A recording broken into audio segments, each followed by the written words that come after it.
Surprised by this, Cam. Welcome to Franchise Addicts, the show about franchise movies. I'm Luke. And I'm Chris. And this week we are on to the fifth and final film of the Indiana Jones franchise, the 2023 film, Indiana Jones and the Dial of Destiny. Joined always again by Chris. And then we have Cam from the Jacked Up podcast. Thank you for joining us. Two franchise rating podcasters here. Yep. So this is a fun collaboration because Cam Show does a similar thing to us. We were just actually chatting about some of the franchises that we've covered. They did a Evil Dead retrospective episode around the same time that we were doing our Evil Dead run. So Nice. I think we have a similar taste in movies, and this should be a good episode. So let's start this off. Cam, when was the first time you saw Dial of Destiny, or was this the first time you saw Dial of Destiny? I saw it opening weekend. All right. Okay. And before I'm not going to give anything away, but I was going through a crappy time. I was getting over the little known thing called insomnia. There you go. Seen the flash that same. It's better now. There's this thing called exercise and pills, but it was interesting how that was one chaotic summer. Everybody's still going after like it or hate it blockbusters like Oppenheimer, Barbie, and then Sound of Freedom of all things. And you're like, really? You want to talk about that movie? And then, we're cut to the middle of the summer and stuff is coming out of left field. And we're getting an interesting entry. You know, it's the absolute final movie, but it's divisive. So it's going to be interesting. All right, Cam, talk about some of the past Indiana Jones, the ones that you aren't present as a guest on. How do you feel about the Indiana Jones franchise in general? It's actually been a surprising one. The people who I know like it are often the kind who don't even like action or horror movies. And I'm like, really? Do say? Like, I know a guy who's not into horror, but he loves Predator and Temple of Doom. Like, that is his go-to movie. And then I know other guys, they hate stuff like Fast and Furious and other stuff, but they love Raiders and Last Crusade a bunch. So I know people who weren't really into James Bond or Star Wars epics, but their parents raised them into all the noirish adventure stuff of the 30s. So Indiana Jones fit right in as a throwback kind of movie. And Crystal Skull was interesting to us because that was kind of a movie that we kind of just saw, but then it only took us like thinking after a while, like, what was it really about? I don't really understand it. It's kind of a Sci-Fi Channel parody kind of movie. Yeah, it is. But it was in theaters. It's a metaphor. It's a very complicated metaphor about life and you talk about Oppenheimer. I mean, that was 2008. They were talking about, the fallout of the atomic bomb, and they could, but should they? I mean, I think that really spoke on so many levels. My Crystal Skull theory is storming the internet currently. Yes. Is Crystal Skull a Jacob's Ladder movie? That I have perpetrated and 1,000 other people. It's Kaiser Soze was behind it all. Ah, right. Yes. Usual Suspects for those who didn't see that movie. Do you have a favorite of the original trilogy? So I'm just going to tell you, no. All right. The whole trilogy is a 5 out of 5. Hey, that's basically what we ended up at. It's not nostalgia talking. Trust me. I watch them every time. Chris, are you a Crusade guy? I am now a Crusade guy. This podcast. Right. I had seen them all, but after this review, I am a Crusade guy. Yep, that's me. Crusade guy. Oh, awesome. Yeah, it's a great movie. I mean, the first two are very good. I enjoyed them a lot. They're great. They're all great. All three of them are great. To be clear. Yeah. Connery is tough to beat. Yeah, he comes in there and he is. That's a dad movie. That's why we all love it more. Yeah, it's a dad movie. Yeah, I wish we had a dad like that. I dream of the day where I can be like, "Oh, Sean, the woman you slept with, I slept with her too. She talks in her sleep." Don't do that, Chris. I know how old your kids are. Oh no, the oldest one. Well, actually, it's all bad. Well, Oh, even then, we'd be teetering on the edge. I'm well- saying way in the future. All right, So- Obviously, when it's minimal and negligible and still creepy. Yeah, still creepy. Is it weird to think of Henry Sr. banging that blonde Nazi? Like, how did that go? Was that really good? It's actually I'm gonna get you and all. it's actually hysterical how much adult material has gotten into like these movies. I'm not even just talking the gore at the time. It's so funny. People are like, "Oh, you can't watch something like, Candyman or Hellraiser," but Indiana Jones is fine. He gets away. It's just really, really bad, guys. And it seems like Spielberg is like the only guy who just like quiets everyone down and says, "Enjoy." But when you look at all the unmade Indiana Jones movies, there was one where he had like an affair with like a student that they were developing for a while and they threw that out. But you look at that and you're like, Chris Columbus, what were you thinking with this not so Me Too appropriate script as an Indiana Jones movie for family to enjoy? And even the TV show has some darker moments. And you're like, that got on network TV. Network TV. It was a different time. We could have a different PG time, movie. but you're just like, huh? We could have a PG movie where we rip out hearts and there's a big sexual, like the scene between. We'll throw an 8-year-old kid in the mix there too. Yeah, they're gonna do it right there in front of Short Round. I don't care. Unintentional molestation. Yeah. But then you look at the video games and it's like I played this one. It was like the Emperor's Tomb, and almost all the time you get gorily like strangled to death by an alligator if you did one thing wrong. I'm like, jeez. And again, no one batted an eye. They're like, oh, it's no different than a G.I. Joe or Jackie Chan movie. Oh, good, all fine. that is the beauty of Indiana Jones, in that it is both a kids movie and an adults movie, like all at the same time. Like it is that like fine line that Pixar tries to walk. Now Pixar weights it a little bit heavier towards the kid, whereas Indy weights it a little bit heavier towards the adult. But Toy Story and Indy are about rejection, if you think about it. Exactly. Stranger comes into a strange land, not embraced as the hero, and then the people who outcast him save his bacon. Yeah, I've made the argument that every movie is just Indiana Jones, and there's just a different main character. You do make that all the time. I do. I have made it. Schindler's List is really an Indiana Jones movie. It's on the internet. I can point you on the internet to where I've said it before. I just haven't said it to you. Okay. Well, I haven't said it to you. I would love to. I mean, okay.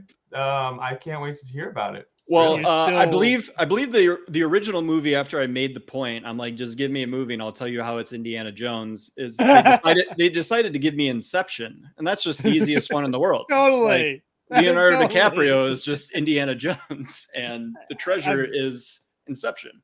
Yeah, it's a diehard heist, and they're in the Matrix, and they're going on all these adventures. Yeah, got a team. Can People you betray do Sing Sing? Well, there are certain dramas and independent movies that they kind of transcend the normal Hollywood. Okay. Oh, so it has to be like a Hollywood blockbuster. I'll give you one here, Chris. Terminator 2. It's an Indiana Jones movie. Terminator 2 is an Indiana Jones except movie. It's Deckard from Blade Runner reprogrammed to save a boy in the future. Yeah. And there's all these physical stunts. Yeah. I mean, time travel's on the board now. Indy grabs it. He just has Archimedes' dial. Yeah, Archimedes pre-programmed the machines taking over the world, and so he just goes back to that moment. This machine belongs in a museum. Give me your clothes now. I'm surprised. I'm surprised that that Indy didn't want to go back in time to get with young Marion again. Oh my God. Well, when you go there, now we're really. I wonder. All right, before this gets completely off the rails, let's dive into it. We are covering Indiana Jones and the Dial of Destiny. This movie made not a lot of money. It made $383 million worldwide, 174 domestic, only 60 million opening. For reference, this is what the Crystal Skull did. Crystal Skull, 317 domestic, 786 worldwide, and over 100 opening. So the world in 2023 did not care for another Indiana Jones movie. It appears that James Mangold, the director, also didn't care to make a terrific Indiana Jones movie, though he is a director that I quite enjoy a number of his films. Ford vs. Ferrari, I quite enjoy. Various biopics. Yeah, I like Walk the Line. Walk the Line is fine. And didn't he, Girl he Interrupted, did, Identity. Yep. Did he do the Dylan movie? He did Yes. do the Dylan movie. Recent one. Okay. Yeah. So, I mean, he did Logan, which is an incredible movie about an aging hero. That's Leon the 310 Professional with mutants. Yeah, there you go. He did 310 to Yuma. Yep. Remember The that remake? one? Yep. He did. Yeah. He did the movie Copland, which Yep. rules, and Fucking has Sly Sylvester- Stallone's best performance. Yes. It's the only movie where he's not like where they Well, it's because lean he's into, fat. like- yeah. Yeah. Ooh. Apparently, Bill Simmons has a theory that he ruined his face forever by gaining the weight for Copland, and trying to lose it again has made his face all weird. Well, Face that's was on always him. really That's weird. not on the director. Anyway. It's true. So James Mangold, talented director, Uh-huh. gets the Indiana Jones property handed to him by Steven Spielberg, and has an opportunity to make his mark. This is going to be the last Indiana Jones movie. How are we going to send this character out into the rest of time, since we're not going to probably make another movie, although we'll see. Never say never. Oh, don't tease a remake. Don't I tease would a remake. love. I want the Phoebe Waller-Bridges is Indiana is Helena. Well, Jones. they already made that movie. It's called Dial of Destiny, because she is essentially Indiana Jones for most of this movie. Okay, we'll get to it. Harrison Ford, 80 years old during the filming of 80? this. Full frontal too. We get full frontal with him, just like when he's shirtless, about to beat ass over the Beatles.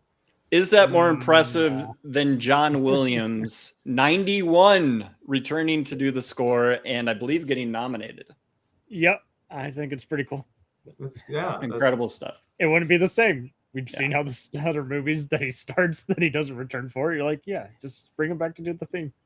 Some of the nitty gritty stuff. So the de-aging technology was a combination of just normal CGI de-aging and archival footage. So they're actually pulling his images from the previous movies. We'll get to it. I think it half works and a half doesn't. So the movie opens with and closes with Indiana Jones alone in his apartment. So it's showing that Indy is both alone at the start of this movie, moving towards, not being alone, but he is constrained. We are opening with him in a box. And so this last adventure is kind of his last hurrah outside of normality, which is just him and Marion, living in the rest of their lives in New York, I think. Mads Mikkelsen, villain. Yep. Very hot actor around this time. Yep. What was it? The drinking buddy, or not drinking buddies? That's the. You're thinking of I know the one you're thinking of. It's some other the Danish drinking movie that was nominated. Yeah. And then he was also Hannibal Lecter on TV, and that was probably his most prominent. He's already one of the best James Bond villains. So that's true. Yeah. He has a great villain face. He looks like just evil European. He's gonna suck your soul out. Yeah. Yeah. He, in fact, looks like a Nazi. So he does. Hold on. Now, Mads Mikkelsen, the man, not a Nazi.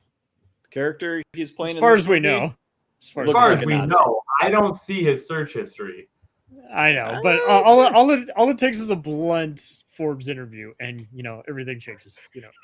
I thought that there was going to be a big for 2 hours. He'll be contradicting himself. I thought there was going to be like an alt-right moment where they're like, "Let's go back to the better times," and he's like, "Yeah, back to the time where things were right." He's going back to kill Hitler. Yep, but only so he can be a better Hitler. I don't know. So Mutt Williams dies in the intermittent period between these two films. They also, I don't think they directly say that Sean Connery's character dies. Don't they do that in Crystal? Skull? Do It's they? Crystal Skull. They show a photo.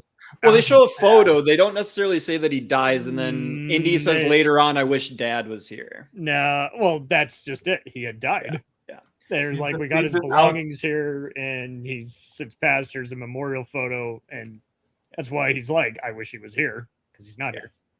And then obviously with Indy meeting Archimedes face to face, this is the first time that Indy has actually encountered a historical figure instead of just an object. Yes. I suppose the Knights Templar guy in Totally. Crusade. He absolutely been a historical You figure. have chosen. Well, Archimedes one. is a little bit higher on the prominent Sure. people of history. That's true.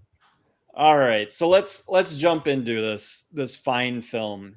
We begin with the castle train assault. Indiana Jones and Basil Shaw infiltrate a Nazi castle during World War II. Nazis are evacuated stolen artifacts via the train.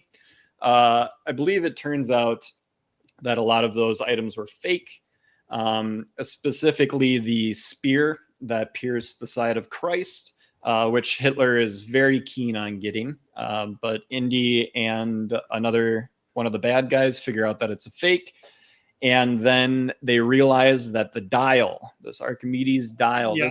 this is the real deal treasure that's in here. So everything switches to the dial after Basil identifies half of Archimedes' dial. It's a device tied to time fissures. In reality, the Dial of Destiny, from a historical sense, the Archimedes, whatever, was for determining different locations of celestial bodies over time.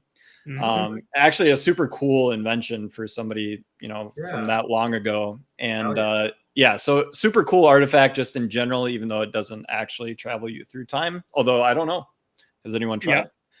But yeah, Asking for a very friend. cool.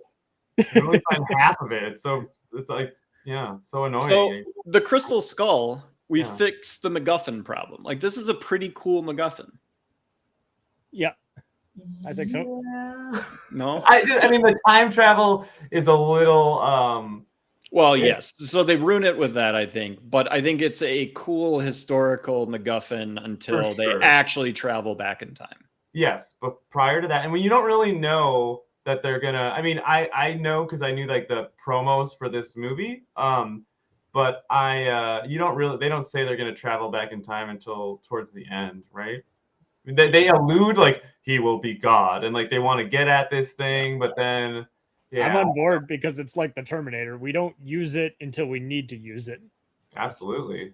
Just don't focus on it because then you're opening up all these other holes that you don't need. And yeah, I mean, they're kind of doing the Jaws thing with the dial, like not really talking about how powerful it is. And then Mickelson is like, I'm going to go back and kill Hitler, take his spot, and do Nazi Germany the way it should be done, learning from all the mistakes that we now know. And I'm like, whoa, that's not cool. Going back in time with a time machine to kill Hitler, that's an original idea. That's a very original idea. I have not heard that forever all the time. Did you? Anytime people talk about like, oh yeah, like it's just, it's wow. They did that. They did that. That's a plot point. Did you recognize Colonel Weber? I don't know which one that was. No. Who is Colonel? He's the main guy at the very beginning who they're sabotaging, and he's like, I knew you would try and steal from me. Someone's trying to get in here. But he's been in a million things. You've seen him in Avengers 2. I know him as the guy who orders the poisoning of the president on the second season of 24. He's been in everything. King Kong, 2005. Nice. Well, speaking of president. Oh, I know him. Yep. Not the first time playing a Nazi in any of these movies. You've seen him Thomas Kretschmann. Kretschmann, yeah. That's rough. If you're like, what do you do as an actor? Well, I typically I play a Nazi. Sometimes I play the Nazis. I had a run in 12 Years a Slave. I was the guy worse. I was the slave owner worse than Fassbender's character. Yeah, like, there's What? he's typecast as an awful racist. Speaking of typecast, Gonna happen. my boy Boyd Holbrook. I love Boyd Holbrook. Yes. He is Basil. great in just about everything he is in. He just plays a very nothing burger part in this, where he is just a What? Nazi henchman. I think he's a nothing burger in this. They don't let him do All his thing. I'll just wait till the end. All right.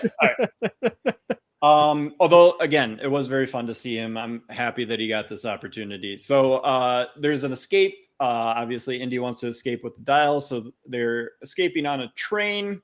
Then there's a plane fight. We keep the action rolling at the start of this movie.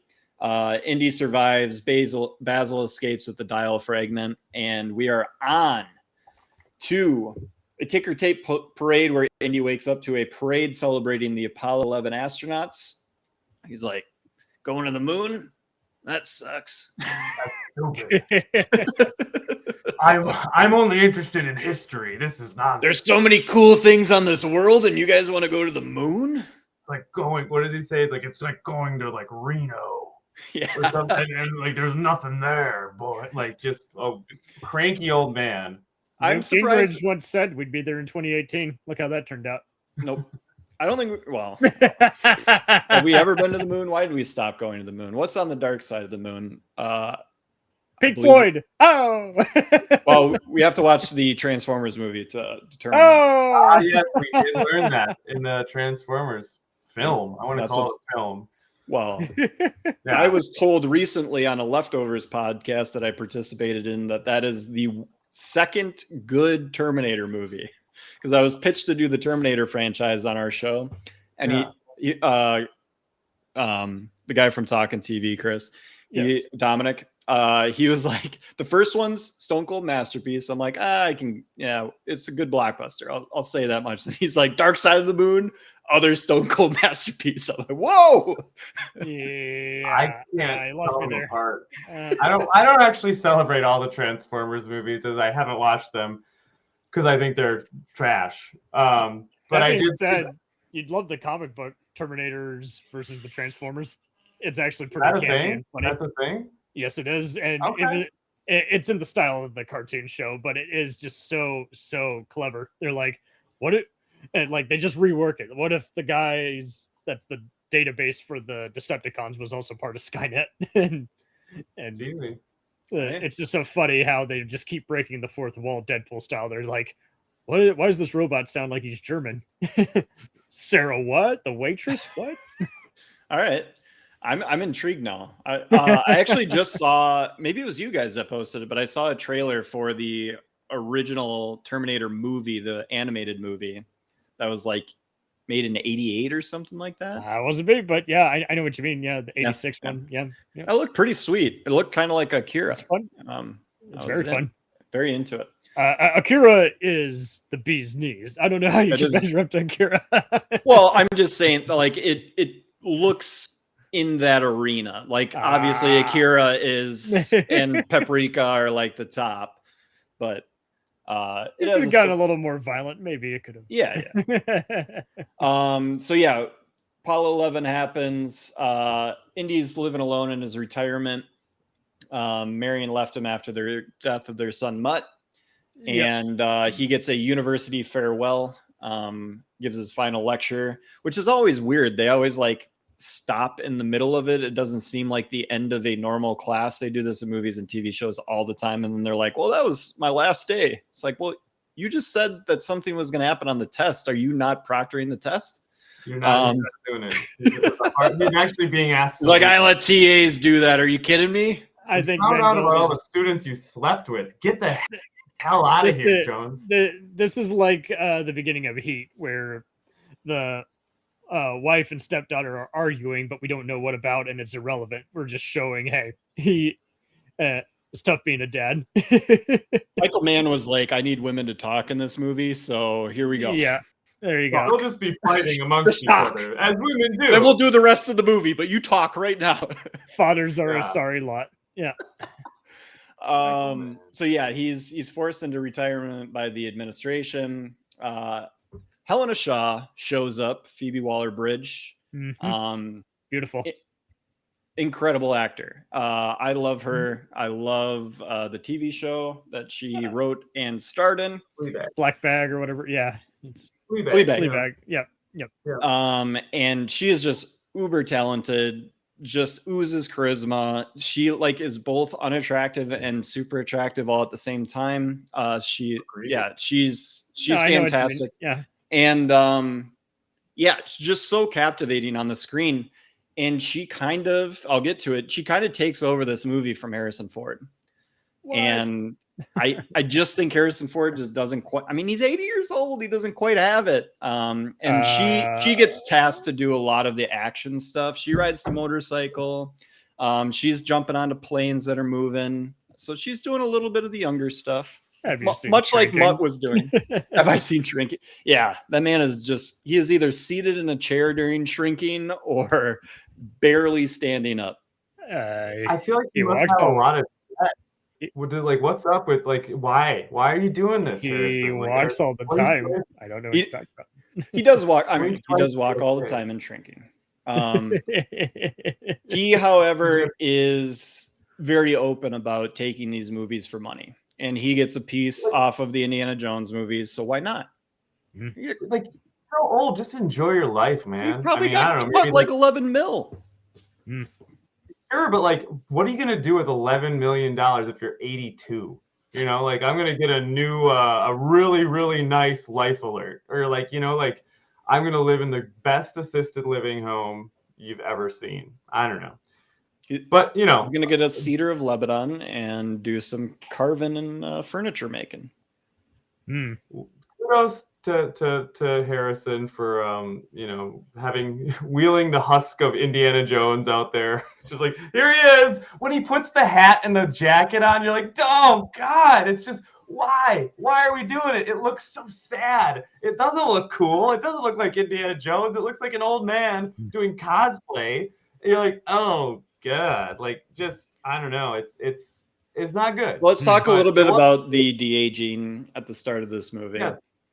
How do you feel about the de-aging? It's fine. I don't see what people are talking about.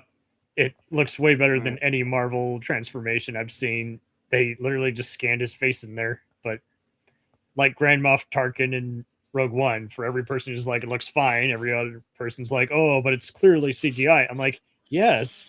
That's the only way you can recreate someone. Yeah, I feel like we shouldn't do it. I feel like it looked like the beginning of a video game, you know, when they have like a scene that's just like to set up the story. Like when he didn't move, you're like, all right, that's good. Looks pretty good. Then he moves and you're like, yeah. And I mean, it's good. I get it. It's super hard. Yeah. And like, is it a decent try? Yeah, but it's like, let's not do it. But some people like it. So there it is. It was in a run of films that were doing it. And I think we've kind of moved past that a little bit.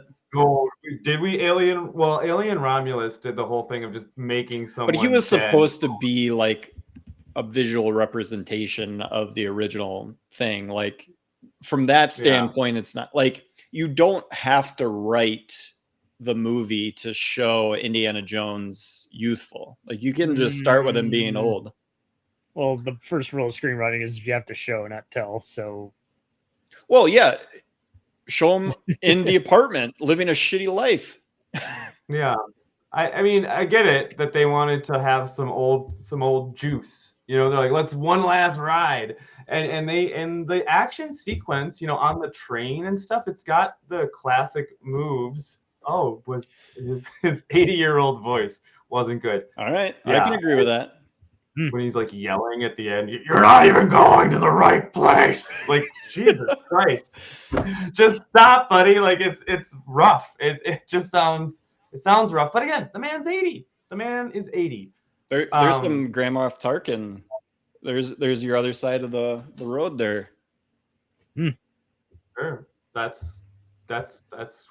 who's Grand Moff Tarkin? I know that Star Wars villain Peter Cushing. Yeah. Okay, right on. Yeah, so it's just I thought it was a type of seizure. Yeah. But Oh, wow. That was actually a well done joke. Good job. thank you. I try. But yeah, but it was. I liked the top of a train. That's always we know that, right, Yeah. from Indy. Great, that's a great spot. I did like it how they like went in the tunnel and then they're like, we're gonna fight in the tunnel. Okay, I like that little spin. Like that's cool, and it No one ever had. stays in a train. It's always gonna be on top. That's You true. gotta go on go top on of the top. train, where it's very easy to walk. By the way, I don't know. It's just like walking anywhere. I liked it. I didn't the issue, right, was like it did kind of seem like it was half video game. It was like, where does the CG stop? And like I was thinking as like because it goes into the motorcycle scene, right? And it's just like, what did this look like shooting? Like how much of this is just not real? And I know it's 2023. It's a our mixture technology. of motion capture. I've been fortunate enough to actually meet the guy who's doubled Harrison for a while. He doubled Really? That's awesome. Mike Massa. He doubled some of the earlier Supermans, Brandon Ruth and Cavill. So he's Cool. Oh yeah. But yeah, so it's just, like, and it's like a nice, tribute. Again, it's like, Well, we know all the tricks now too, where it's dark, because that helps. That helps day for a lot. night. Yeah. And so they tried. I will agree with Cam that there's some shots where it is striking. You're just like, there he is, young Harrison Ford. He looks great. Delivering a line. Sometimes the voice works. Sometimes it is very clearly old Harrison Ford trying to sound a little bit younger. I'll go back to what I said before. I think it half works, half doesn't.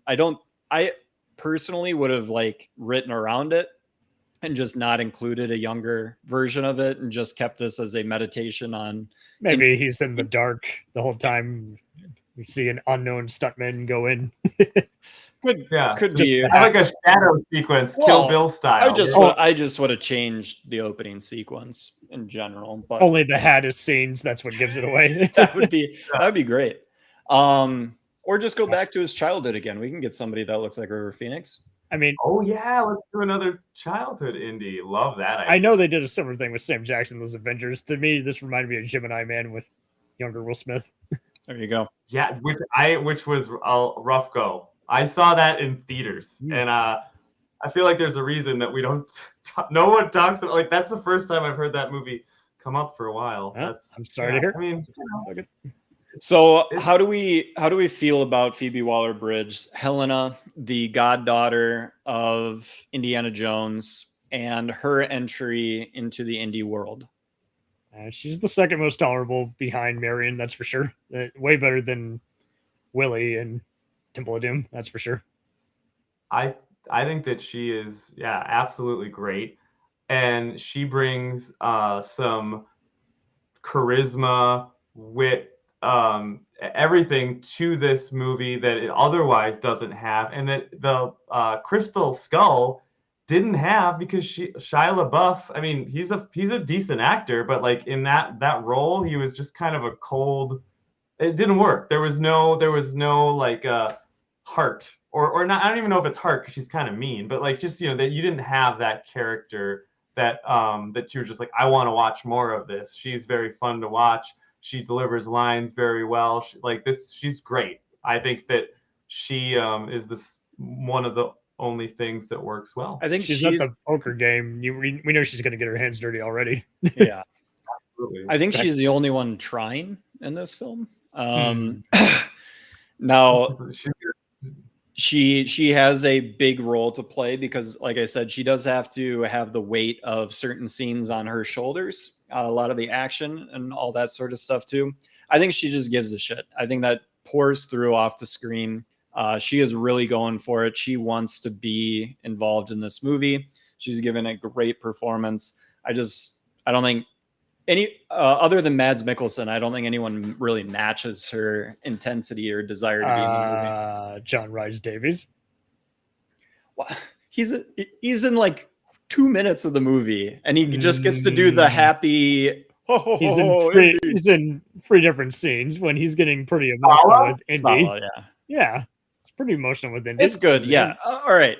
It's I okay, but never regret having John Rhys Davies on the screen. I will say that much. He's just not in a lot of the film. Marion was better here than in Crystal Skull. she's barely in it. Two different scenes. Yeah, I mean, I don't For know. you if you count the train station. One in the Crystal Skull, she's like a semi-main character, and in this one, she just And she kind of didn't shows have up anything and, to like, do with Crystal Skull. She didn't really have a ton to do, to be fair. Yeah, she's delightful in there. I mean, She shows up. Sala looks rough. I mean, but you know, He's like, an old man. he's old. He's an old man.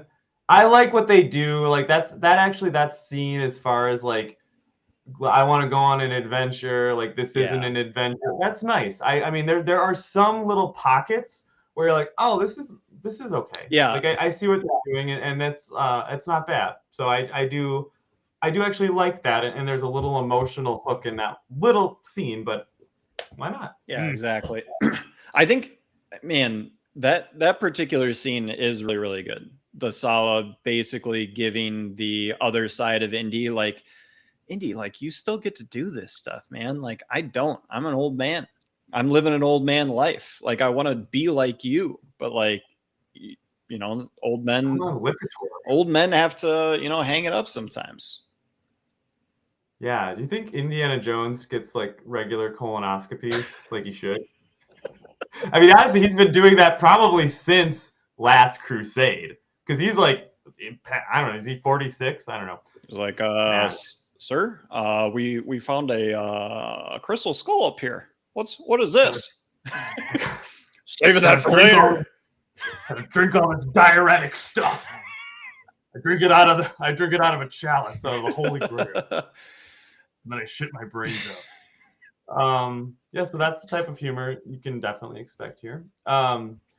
So interesting on that journey. What else happens? We get to the parade. Yeah, we got the parade. We have the CIA getting involved. Does he kill JFK? Who kills JFK? Does Indiana Jones kill JFK? I hope so. I don't know how we got it. Why would you want him to kill JFK? I wouldn't want him to. I don't want him to. Does this? Is that like okay? Did Forrest Gump kill JFK? Or did he just meet him? No, cigarette smoking men killed him. If you watch the X-Files, but whatever. I Oh, don't know. How did we get here? He's not in the movie. That's true. Okay. Just the parade of it all, and then he's like they think I murdered somebody. Yeah, he's the fugitive again. He is the fugitive. I didn't kill my wife. But there's no waterfalls in this.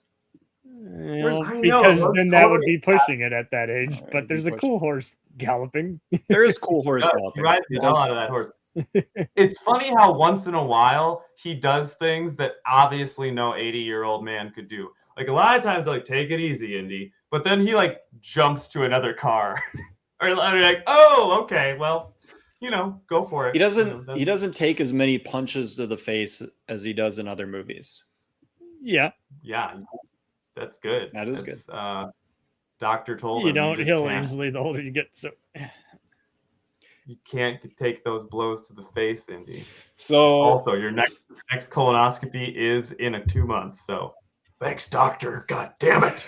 We thought Mads Mikkelsen was dead after the train incident. It turns out he is back and working for the U.S. government. Yeah. He is secretly pursuing the dial again. There's a university chase where the Nazis and CIA agents pursue Indy and Helena through the college. Basil's apartment is ransacked, much like Indy's dad in Crusade.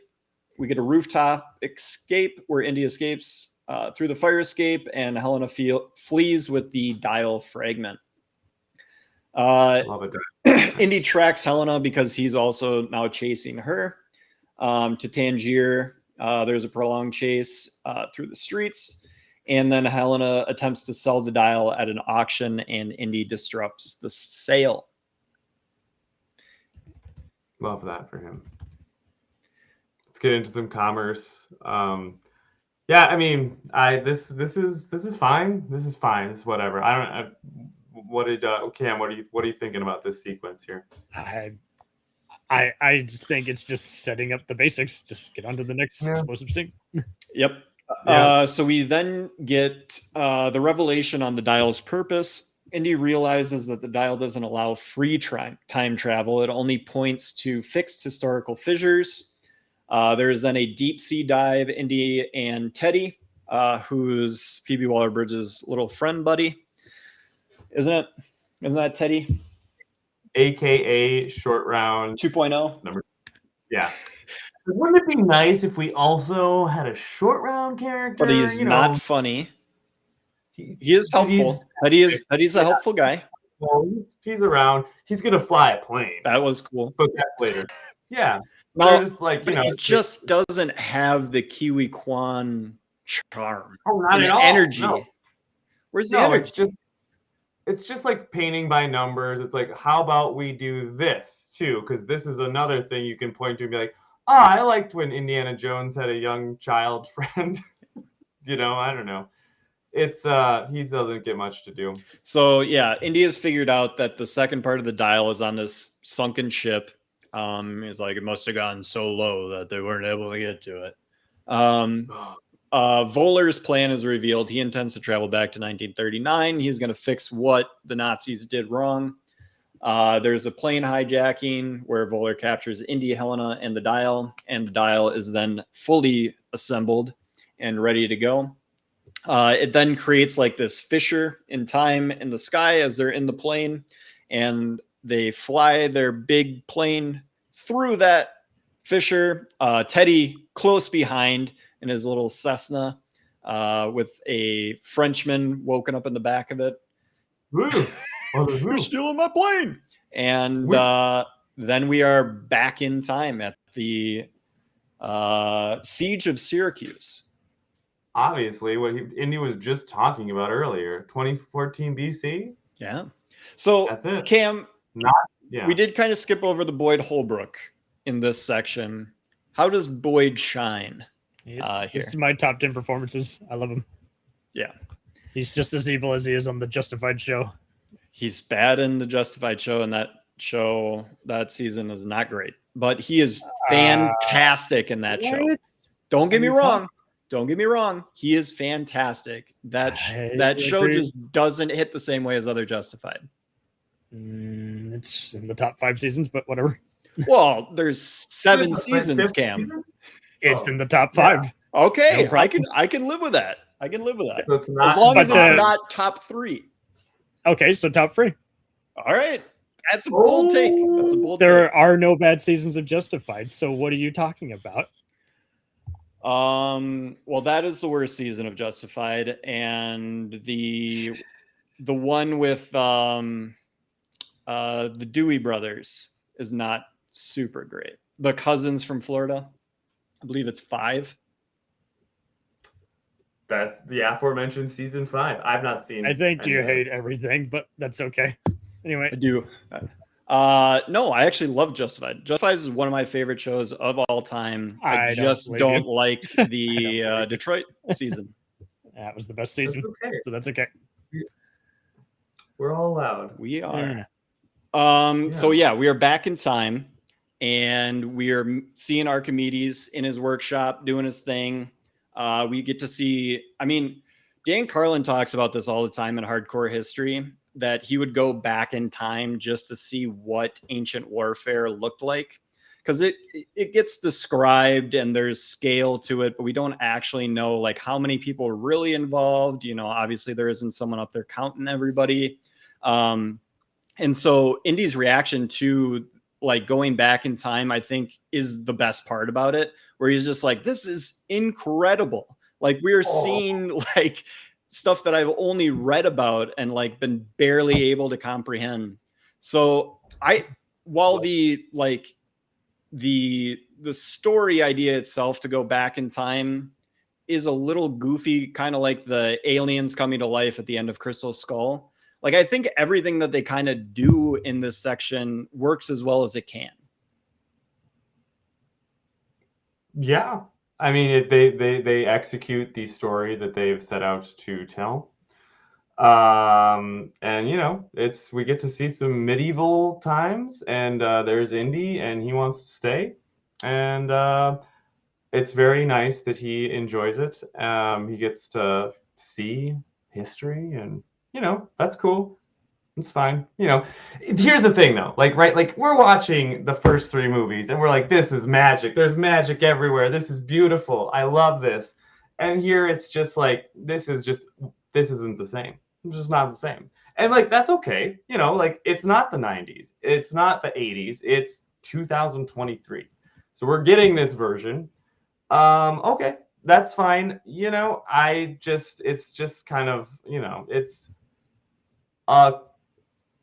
it's a Lego sequel, and Lego sequels are hard to actually be good. And I think this one is pretty much right there. Doesn't have the magic, doesn't have the spark. You've got Phoebe Waller-Bridge, but Harrison Ford, he's just yelling. He's fucking really old, and it's just, I mean, is it a cash grab? I don't know, but sometimes these movies are. Well, and these movies are made on a knife's edge. They are action romp adventures, and they are fun, just no matter what. Like, throw on an indie movie, no matter what one, you aren't going to be like, this is the most boring thing I've ever watched in my life. No. They are incredibly entertaining. Now, the quality of them, just from like a large movie, your top movies of all time standpoint, they are really on a knife's edge, because Temple of Doom shows that immediately. Like, it can just be off by just a bit. It's a little bit darker, and people are like, whoa, we don't like this. And then, Crusade is like, oh, well, you just have to keep adding characters. Most people love Crusade, though. They don't have really any negative. But like, Crystal Skull comes in, and Crystal Skull has more of the DNA of the original 3 movies than Dial of Destiny does. No, it doesn't. Okay, make the point, Cam. Yeah, everything. It looks like a Stargate episode. It has aliens. There's been fantasy and supernatural elements, never extraterrestrial life. That was too many cooks in the kitchen. Yeah. This one feels like they took Last Crusade and then said, let's do 3 hours. And I know that was the breaker point for everybody. It's a little long. It's very long. It's like, for sure, like 2.5. 2. Well, tops. I'm old school, so I'm used to 70s movies dragging, taking a while. Yeah, all the original trilogy are 2 hours on the dot. Yeah, and like this is like The Godfather. It's like, still if a feels movie like an indie movie, though. It does feel. It does not feel like an indie movie. I agree with that. I just, I think from a formulation standpoint, and from a director's standpoint, Spielberg did direct Crystal Skull, so it does have Spielberg DNA as a part of it. He directed it out of reluctance after turning down multiple scripts, and everyone just wanted to get it done. Sure, he is a man. He is himself, and he put the work in, so he did work on it. I'm not saying this movie is bad at all. I'm just not. Dial of Destiny, it just picked the wrong type of indie movie to be. Yeah, I'll say it's bad. Okay. Like, it just is. I mean, Phoebe Waller-Bridge is nice. It's okay, but like, I mean, I can see if you're like, it's brings out some of the member berries and nostalgia, but like, like, it's not nostalgia. It actually tried. They're using actual practical stunts still and taking it in a typical direction. But it's like an 80-year-old guy. It's just not. And Taken and John Wick have shown that it's still a successful formula. So why not bring back another character? Well, it bombed, dude. So it didn't work. So when did John Wick and Taken bomb? What did? John Wick and Taken it definitely bombed by the 4th movie. It was only 3 movies, but whatever the 3rd one was. But I don't think anybody really watched the 2nd or the 3rd of that. John Wick is young. Like, yeah, like, okay, the Equalizer. Denzel Washington was not 80 years old when he made The Equalizer. Yeah, it's like another shitty action franchise. Geezer action star franchises are still blossoming. All the Die Hard and Rambo movies have made money. Sure. And if Harrison Ford was in a movie at 80 years old that was just another action movie that they had built around him, I'd be happy with it. Blade Or Runner 2049 was good. It did not make money, but neither Yeah. of those movies have made money. he's not the main character in that. Yes, he Gosling. is. It's Gosling's movie, the Blade Runner Mm. 2049. It's as much his movie as Gosling's, but whatever. Well, Yeah, this Gosling guy's bad. is on the screen the most and has Yeah. like It's the about camera finding- following him. No, Yeah, it's about finding. Okay, are the Indiana Jones movies about the MacGuffin? Yeah. No, they're about Indiana Are Jones. It's as much about Deckard as it is about his offspring. Oh, for sure. No, it definitely is about him. He's just not the main character of the movie.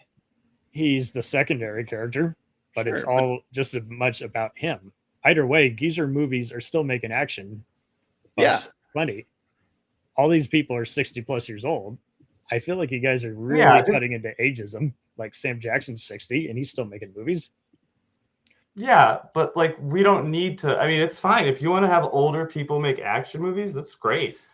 They don't usually perform that well, and I mean, but hey, nobody with Bob Odenkirk. I mean, do it. I mean, there's no one stopping you. I would say like, why don't we get some like stop with the IP cash grabs, right? Like this was already the Crystal Skull happened. We're like, oh, all right, like this They was a little fast crime, right? Like why? Like it's because this is all like a commercial monetization bullshit where they're like, well, if we put this name and we get this person, we're guaranteed to make this amount of money. And so it's really just like capitalism and it's not about art. It's fucking bullshit. And How is this more about commercialism than the others?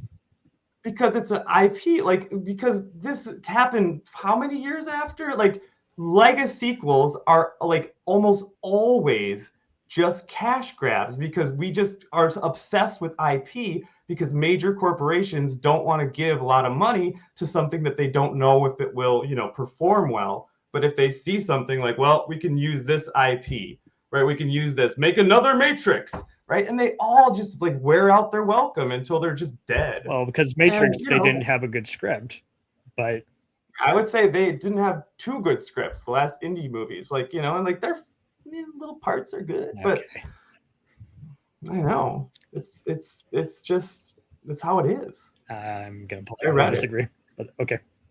No, and it's fine. Like we can have our own opinions on the last movies of franchises because most of the time they do run franchises into the ground. That's just what they are designed to do. That is what they do. There are ones that stand above that. There are ones that obviously don't. But what's like a really good Lego sequel? I think that. Well, I mean, do we think Top Gun Maverick that was pretty successful? Okay, well, that would cut right into your argument. That was done to capitalize on nostalgia. 100%. I'm just saying, like, are there ones that we like look at and are like, this was good? I don't know. I mean, I think it's just kind of like the first one. It's fine, right? I don't know. It's posing a question, right? Like, what is a good, like, is this ever a good idea? Is it ever a good idea to dig up like a 30 to 40 plus year old thing, bring the people back, and like, because we'll all be like, I would pay to see it, right? Like, oh my God, they did that? Like, let's see what it looks like. But like, is it ever like worth the squeeze? I think that like 90% we would be like, yeah, this was okay. Like there's, that's okay. That's franchises, man. I mean, we've done these franchises. I can like, when have we ever done a long franchise, right? Not was just like 1, 2, 3 and done, but like that, like, our Die Hards and our Terminators that just like we did just do one. We did just do a franchise that arguably got better as it got more modern, and that would be Evil Dead. Because 100%. Everyone at least on that show really liked Evil Dead Rise, and that is the most recent entry into the Evil Dead franchise. But that's different. That's campy. It is well, and also it doesn't need like the original cast, right? True, like it's like an idea, and so it works. Those are great. Yeah. And just like it's just when we bring the people back and all that, and so yeah, we had it with Terminator, right? We had it with Die Hard. Well, we're getting with Yeah, I Know What You Did Last Summer came out this year. Everyone returned for that. We're probably going to get it with Scream again, where, more people continue to come back with Scream. All this is fine. It's just the way the industry works. Yeah. So yeah, we get Archimedes era. We are in the past. Indy and Helena emerge into the siege of Syracuse. Archimedes is revealed. Voller ultimately dies. He's killed during the chaos of the battle. And then we get a big choice that Indy has to make. Indy wants to stay in the past with Archimedes and hang out. I don't know specifically what he wants to do. Probably just learn, hang out. Just hang out. And Phoebe Waller-Bridge's character is not happy with this. She ultimately knocks him out and drags him back into their time. But I love her reasoning for it, and that it is like, this is your time. Like, Indiana Jones is supposed to get old, grow old in time, be with his family, be with the people he loves. You can't just hide away in history, in your books, Indy. You can't just be a professor for the rest of your life chasing down treasures. You have to grow old. And I'll summon and like, hey, maybe we can be family-esque and everything. And he's brought back into a family-like situation. Hey, here's Marion. He's better. He's better now. Indy's better. He just needed to go back in time, and he's right. So, we get a nice little family ending, and then, he's like done. And he's done. Well, he does grab the hat off of the clothespin at the end. So he could be back out there looking for adventure still. Cam, how do you think this movie wraps up? It delivered exactly what I wanted and got straight to the point. There you go. So at this point, now that we're at the end, we give away our awards for the movie. So our first award that we are going to give out is for our favorite scene. So Cam, get us started. What is your favorite scene from Indiana Jones and the Dial of Destiny? Definitely the horse chase in the subway. For sure. Feels like a 70s spy film.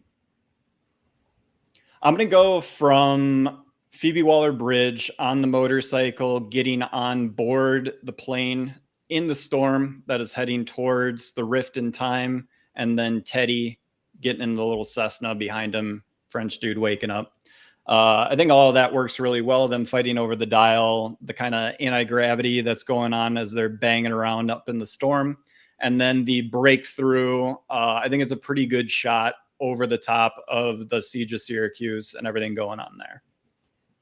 Yep. Sure.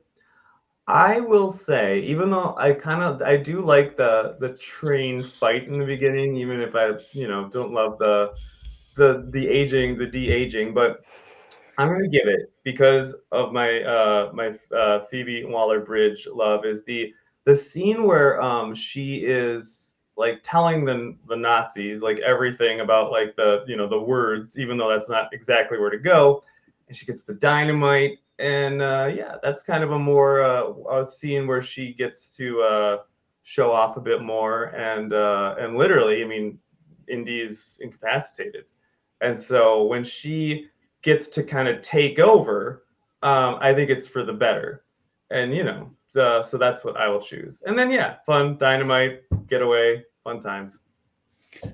Performance of the movie. So your favorite performance in the movie, Chris, kick it off. Well, it's obviously, Phoebe Waller-Bridge, great.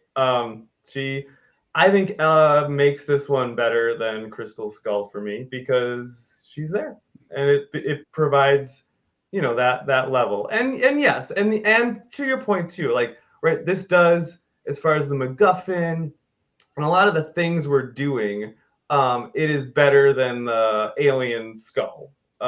Which is our objectively or subjectively not good.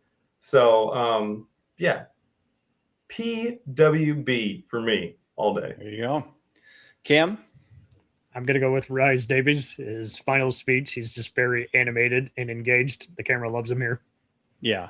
Mm-hmm. He the Fez hat being on again, the the Indy, the voice, it's just all still there. Yeah, he's awesome. I wish he would have been in a little bit more. Maybe that's my hope with bringing these characters back. Like, we only get Marion for 3 minutes. Let's get her for a little bit more. Let's add. We're saying goodbye to these characters. I want to give them a proper farewell. I'm going to go with also Phoebe Waller-Bridge. I think she's just electric in this film. I actually wish she would have gotten in on some of the writing. I think that would have been really cool. But yeah, careful what you wish for. We saw how that happened with James Bond. That's true. Yep. Yeah. That's some of that, right? Yeah, that's interesting. Yeah, she's co-screenwriter. It's like she hasn't done a lot. Like, she had this. I mean, I'm looking at the IMDb, right? She was a voice in If. Then she was in Rule Breakers, which I am not familiar with, and then she played a female cashier, which I don't know how big, in the Big Bold Beautiful Journey, which, that thing that came out earlier that I don't think was too well received, but I don't know. I didn't see it. What you're looking at, does it say if she's writing any? Because with her being like a writer too, she might not be performing because she's writing. Yeah, no. It says that, I mean, it talks about the writing in No Time to Die, but yeah, so I just think performing, and then television, she's like the narrator in Octopus, the documentary. And yeah, so just, I mean, that's cool. I mean, maybe she's just like, enjoying some life and whatnot. But yeah, interesting. I would be interesting to see what she does next, All right, final award, our overall MVP of the movie. Who from any part of this film, if they touched it, they can be a part of the MVP consideration. Cam, who is your MVP of Dial of Destiny? Banderas. He's a masterful actor, especially if you've seen his Spanish work. And he could have easily, if he was a lesser star, tried to unrail the movie, hog the scenery, chew it. He came on in. He's just a supporting character who's someone's got to be a body shield, and he just flat out just stares down the fucking screen. I absolutely agree with this. I can't believe we forgot about talking about Antonio Banderas in this film. They don't even have him on the poster, and you're like, I know. Yeah, he just kind of shows up. The humility Zorro in a fucking Indy movie. Like you said, the humility to just show up and just be a guy, basically, and like he helps to move the plot along and stuff like that. But he's not in a ton of it, and he's always fantastic. His voice work in Puss in Boots is unbelievable, and then just his entire filmography, he's always given it. They could have given him a shotgun. He's great. Chris, who's your MVP? MVP. Okay. That guy. No, that guy. What? Maybe that guy. I don't know. I don't know. Which guy do you think? There was also that gal. And that guy. There is that gal. You can go back to Phoebe. I think I'm gonna go back to Phoebe. Yeah. I mean, I liked her a lot. She's in the whole thing. Yeah. I don't really think like a director or anything is really in line. And Harrison Ford, he's there. But yeah, I don't think he's past his prime and the expiration date, and that's okay. So that's what I'm gonna go. Phoebe, double Phoebe. I am going to go with Mads Mikkelsen. On quite a run here. Like Cam said, he is one of the better Bond villains, if not the best Bond villain. I might go with what's his name from Skyfall, but. That was a bad villain, but anyway, next one. No, that's Javier Bardem. I know, one of the worst Bond films. All right, and so I'm gonna go Mads Mikkelsen. I think he does a great job in the villain role here. I think Indy needs a kind of iconic face of its villains. I think he brings that. He's a well-known guy. He does look like a Nazi, and he always gives a great performance. I love how we just keep the same. He looks like a Nazi. But he's definitely the guy from the other outside of Harrison Ford and Phoebe Waller-Bridge that when I think of Dial of Destiny, I'm going to think Mads Mikkelsen's in that, and he's good. Yeah. So now to our ratings. Oh boy. out of 10. If you want to get fancy and add decimal points, feel free. Cam, get us started off. 9 out of 10. Hell yeah. Up with the first free. Okay. Fuck Crystal Skull into the ground. I'm okay with that. Yeah, I think I did like this one better than Crystal Skull. Yeah. So what, I don't know, like that was like a 4 or something. Let's go with a nice 6.7. Ooh, I was gonna go 6.5. All right. Great mind. Yeah, this movie is ultimately better than Crystal Skull. I think Cam is right that it does try to do Crusade again and modernize it, add a little bit of extra flair to it. They do have to make the movie a little bit longer, so I don't hold the 2.5-hour runtime because this is the final Indy movie.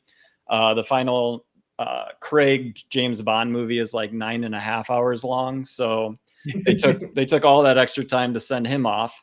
Might as well do it with Indy too. I think it's a little bloated in the middle. Most movies are, but I think it's a solid send off to a movie that was made 42 years after the original.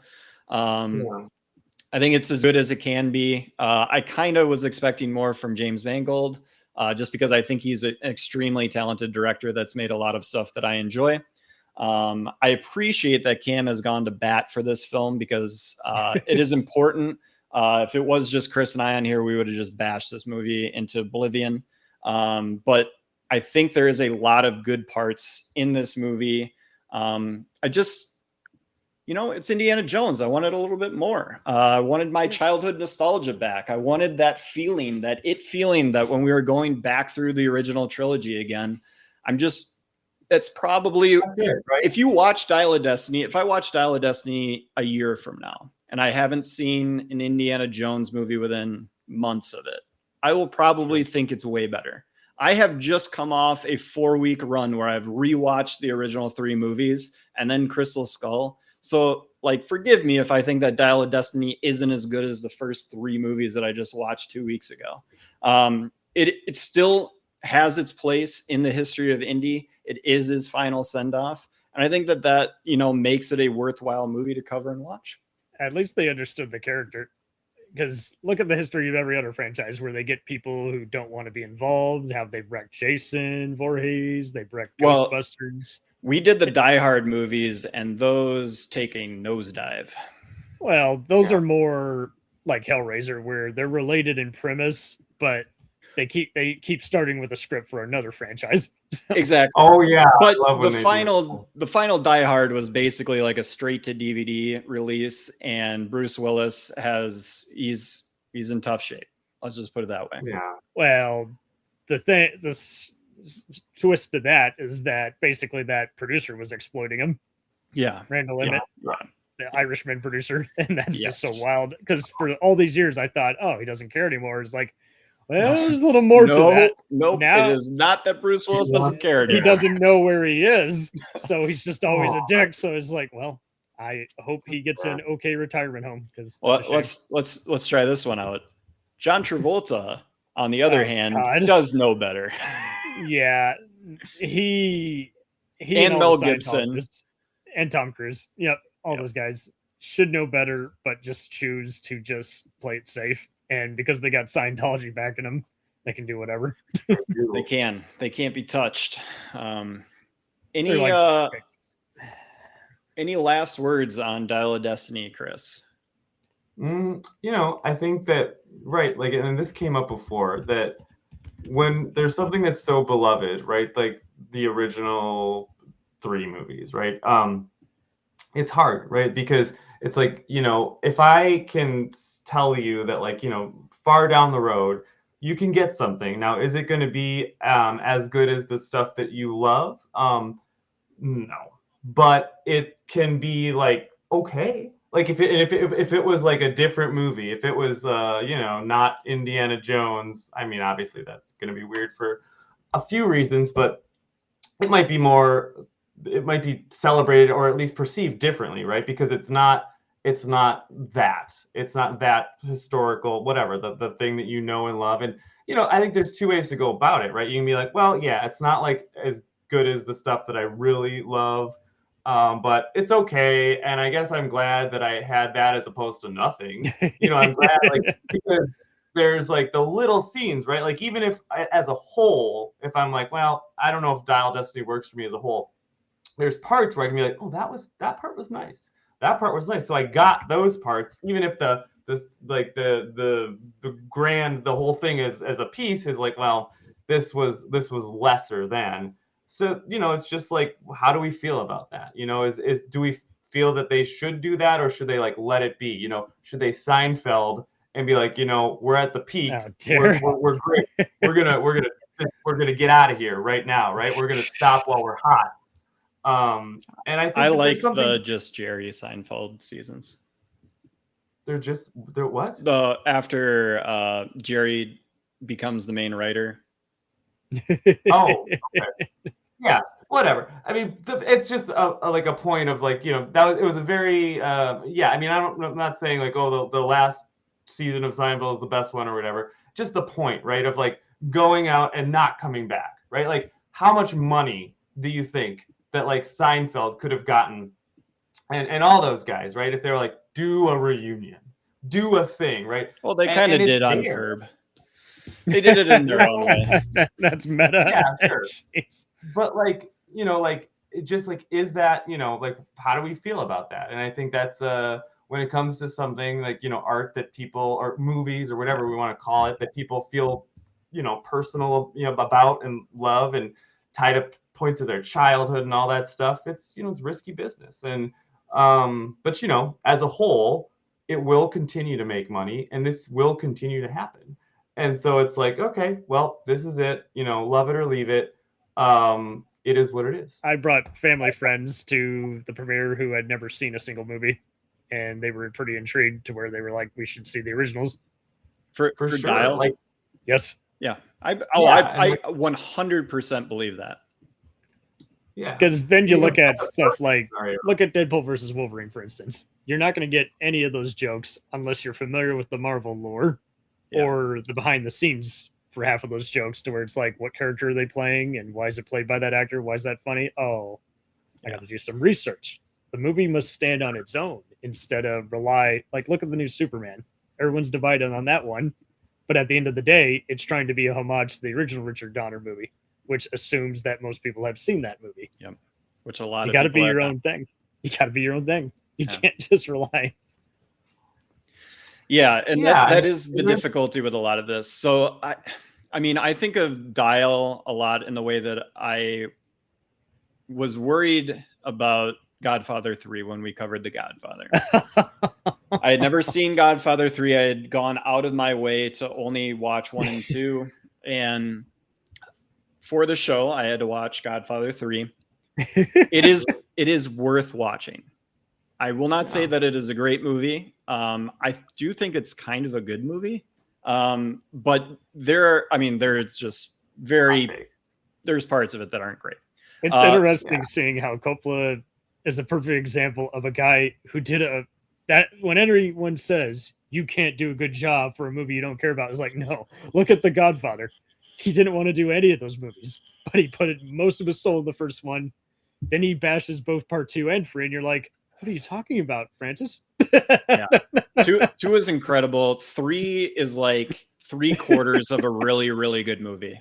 Basically, but it's just so funny. Yeah. So when I see people say you can't do a good job if you don't like the movie, it's like, if it means making the movie, he was like trying to sabotage Apocalypse Now while it was filming. Yeah. So much so that his wife is like, I have to make a documentary out of how much you're trying to ruin this film, and it's one of the best movies of all time. You do not have to have fun making a movie, good or bad. I mean, that's the stories about, just like the absolute horrific productions that turned out to be, he wanted to get out of B-Movieville. Yeah. That's interesting how it comes together, God. Quite a run, though. Any thoughts, Chris, on Rob Reiner? His passing, tragically. Got to mention it. I mean, it did just happen the other day. Yeah, it's horrible. And it's really, really sad. Of course, and we're still, you still learn about the details. It seems like it was a yeah, like his son was a troubled person, and it's horrific, right? Like someone gets murdered by their son. Really, really, really, just like a sad, tragic story. Obviously, he gave us so many things that we love. And yeah, you just have to point out, as much as like you don't get political or anything like that, but the Trump post that essentially like bashes Rob Reiner is just like, what the fuck is going on here? Like, of all the things, and granted, I mean, we're not talking about anything else. We're just gonna keep it on entertainment.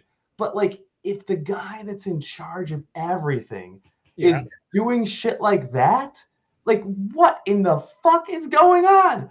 It's crazy. Well, and of all the people, like, I understand that Rob Reiner is a very outspoken person and like does wade into political waters. So if you're going to do that, you're going to get whapped a couple of times by some mean shit that people say.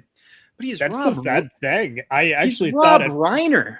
That's the sad thing. I thought at first when I saw, just killed just like 2 hours ago update, I'm like, did some political outspoken asshole target him? Is like, nope, this was the war at home. I'm like, Christ almighty, what the hell?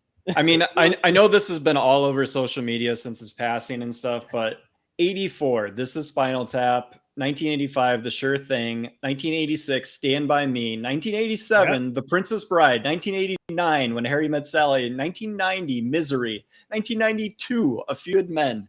What a run! He can do it all, like, right? You can do comedy, you can do drama, like what? A Mississippi. 95, The American President, Sorkin basically starts The West Wing. Mm-hmm. Unbelievable stuff. I mean, the guy is incredible. He shows up as an actor in some stuff. He plays Zooey Deschanel's father in New Girl. He's Wolf of Wall Street. You've seen his latest documentaries. Yep. He is absolutely the best. He finished the new Spinal Tap movie, didn't he? Yep. But it was so weird. He said, that's my final movie. So you're just like, what the fuck? Damn. Okay. Son let him live that long. But yeah, and apparently he was like, his son was getting into it with John Mulaney and Bill Hader at Conan's party. That's wow.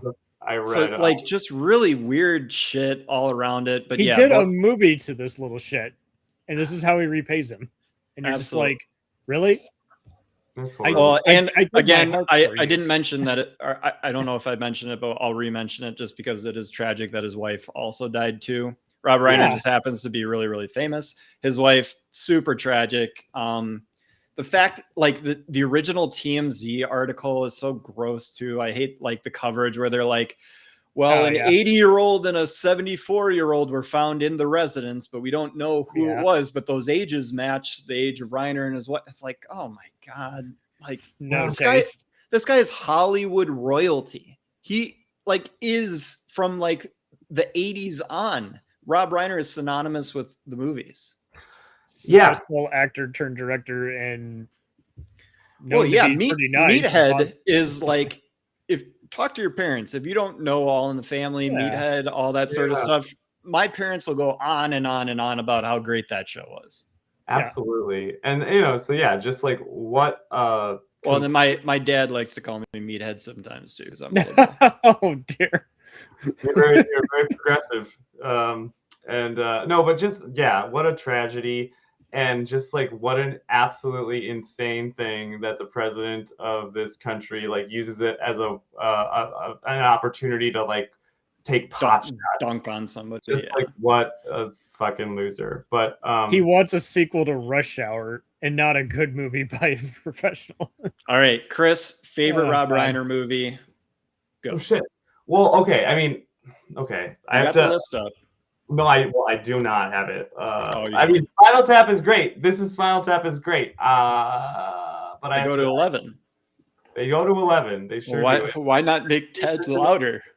These go as to a 11. musician, you love that. A Few Good Men is pretty amazing. I mean, there's so many, but I'll just keep it with Spinal Tap because it's near and dear to my heart, even though there's so many classics. You got to see Ghost of Mississippi. That he twists the legal drama on and mixes it with history, and you want to talk about the message is so loud, even though the stars might be in a whole different period. You know, you got Alec Baldwin, Whoopi Goldberg, James Woods, different period in their lives, back when they're in their prime. Yeah. Absolutely. Yeah. But not what I expect from a comedy guy. It's like, no, right? I mean, he's back in Stand By Me, Few Good Men territory, and you're like, what the hell? That's the Spinal Tap Princess Bride guy? What? It's insane. I mean, it's just the talent. Luke, what about you? Yeah, Alec Baldwin in a courtroom. Can't go wrong with that. Stand By Me. I love Stand By Me. It's one of my, it's, you know, like Sandlot. It's just one of those kid movies that anytime it's on, I'll watch the entire thing. I think River Phoenix is unbelievable in that movie. You know it's good when it's ripped off in the opening of Boys in the Hood. And you're like, see, same type of story. Yeah. Lost, disgruntled kids discover a body in the middle of nowhere. Yeah. It's just, I mean, it's really, really good stuff. It hits all those kids at like the perfect time. And I think it's a incredible Jerry O'Connell performance. I love seeing Jerry O'Connell now, who's like, you know, the chic kind of goofball, but like handsome fella. And then he's just the fat, you know, comedic relief in the very sarcastic narration by Dreyfuss. And you're like, wow, very evil Kiefer. But yeah, I mean, you got freaking Dreyfuss is an all time. I fucking love Dreyfuss. I love Dreyfuss. I don't care what Me Too says, but yeah, I mean, no, he is a horrible man. He's an incredible actor. Yeah, he was showing us who he was in What About Bob? Yeah, well, one of the best comedies of all time. Good comedy, but Bill Murray and him definitely did not like each other. Yeah, and I believe it was mostly Bill Murray like instigating everything as he's known to do. He threw the producer into the pool. Anybody else would get instantly blacklisted, and he got away with it because he's Bill Murray. No, it's Bill being Bill, you guys. Gotta do it. Gotta give it to him. All right. I think, I mean, the movie of Reiner's that'll probably last the longest is Princess Bride. Yeah. Kind of a perfect movie. Your sword. I mean, I saw that movie probably when I was 8 years old the first time. And just, you know, it doesn't get any better than listening to somebody tell you a bedtime story and changing all the stuff to make it even cooler. And then, I mean, Robin Wright, just unbelievably good looking. Yeah, she's a babe. Without this, you don't get Shrek. That's true. Yeah. Essentially doing the same thing. Though the first Shrek, very solid film. I watch those a lot. I have a 5-year-old, and so Shrek is on a decent amount. What are we on lately? We've been watching Up a lot. Nice. So you're on the Pixar train. we're on the Pixar train. We watched this Bull movie that's based on the kids' book, Ferdinand. Oh, Ferdinand? Yeah. That's a good one. Yeah, I remember when that was happening. we should do every other episode, Chris. We should just do a kids movie that we watched. Yeah, I mean 700 times. Yeah, it's 700. It's pretty close for some of them. So while all the grandparents are watching all those infamous Christmas specials, 48 hours in a row, you're watching all the kid movie classics. I'm watching Incredibles and Incredibles 2 for the 15th and 16th time. And the algorithm's like, are you sure you want to watch something else? It's like, nope, staying right here. I don't know, man. We want to keep watching this. My Disney Plus account is just screwed up. I couldn't even find Dial of Destiny. They were like, are you sure, 5-year-old child, that you want to watch Dial of Destiny? I'm like, yes, sir. Please. All right. That's all we got. Cam, any last words on Dial of Destiny or on franchises in general? I'm glad of any franchise that you guys forced yourself to watch Indy. It was funny how we were saying off air is like, this is a franchise I had no interest in prior. It's like, well, you just keep challenging yourself. You always find some time in if that was the understanding, that is completely wrong. We were looking forward to doing Indy. A lot of the people that we know were looking forward to us doing Indy, and we did absolutely love the first 3 films. So if you've not listened to those episodes, check them out because we gushed about them. Okay. Well, I mean, somewhat, was it Chris? You said you weren't into it? Oh no, I love the first three. Love the first three. But prior to the show, like, did oh you see no, them recently? they were huge parts of my childhood. The first Interesting. three. I swear, Huge. just in the message you realized, like, I hadn't seen this before. Oh No, neither Chris or I had seen Dial. This is our first time watching. I saw We're on first time. Yeah, and I saw Crystal Skull like when it came out once. that was all I needed. But yeah, no, love the originals, and it was so great to revisit those. I mean, yeah. So one of the greats, honestly. Well, if we're looking at the trilogies, I mean, that's a wonderful piece of action cinema.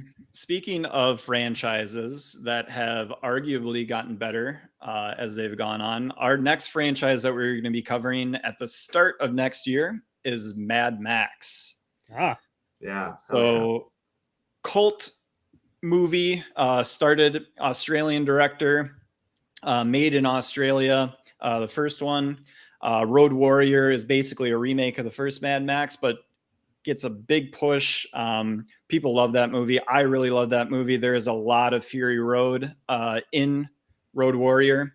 Third movie, Thunderdome, things get wild.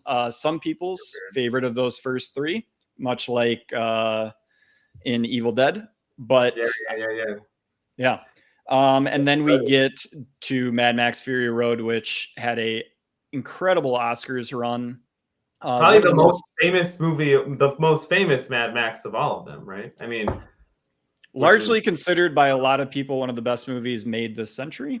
And then Furiosa, which Chris and I saw together and did an episode on almost 2 years ago. Did we do an episode? Or did we just see it? The podcast didn't exist then. Oh, Chris and I just as friends. We just in our friendship before we became co-hosts. Watching Furiosa. That was like Memorial Day weekend of 24, and our first episode was like June or something. Anyway, Cam, what are your thoughts on the Mad Max films? Definitely a perfect example of how not to make a movie. There you go. Okay. Hot takes. Which one in particular like offended all you? Of them. All of them. Mindless, mindless garbage. But that's what cult movies are for. People make them better than they actually are. Yeah, and that's okay. I think you could definitely make the argument that Miller puts lipstick on a pig. And he's just going to give you a down and dirty screenplay with all of the glitz and glamour and fire that he possibly can. Yeah, very non-traditional, right? Like it's all like just a car chase. So now you guys want to do Fast and Furious. Same thing. No. Just even louder. Just louder. It is a little bit louder. It's a little glossier. It's not. Mad Max isn't about family. Is it a remake or a sequel? Yes. Okay. It's all about family. Mad Max Fury Road's a little bit about family. It's a little bit about saving the girls. So do you like part 2? And getting back to family, and then Furiosa is about getting family. Do you like part 2 or Fury Road the most? It seems like those are the ones that are ranked the highest. You will find out as we go through them. We gotta go through the exercise. We gotta do suspense. it. Suspense. Oh yes, awesome. Any plugs? Oh yeah, Cam, go ahead and plug. I got nothing. Anyway, a lot of fun. All right, awesome. We will see everybody next time. We got Mad Max. We got an end of the year show that's going to be coming soon. Stay tuned for that. And again, break on through to the other side. Bless you. All right. Thanks, Cam. Thanks, Chris. We're out. Avoid those boulders.